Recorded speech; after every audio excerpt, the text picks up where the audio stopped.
بقول لك يا عم الناس، عايزين نشد السكاكين، عايزين نشد سنها عشان تجيب رزقها. انت كلت 20 واحده والواحده ب5، حسابك 100 جنيه. جيت لك من اخر الدنيا عشان اللمه الحلوه دي. احلى كوز ذره للعم محمد.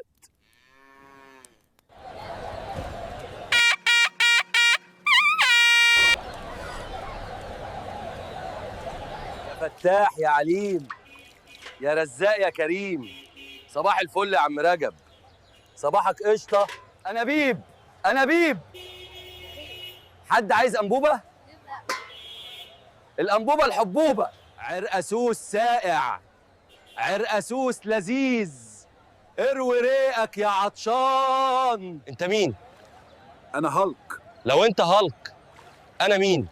انت تركب المترو وتمشي من هنا. وكندا وكندا، ما اسمهاش لوكاندا، ارحمني بقى. هو انت مغطي نفسك بورق فويل ليه؟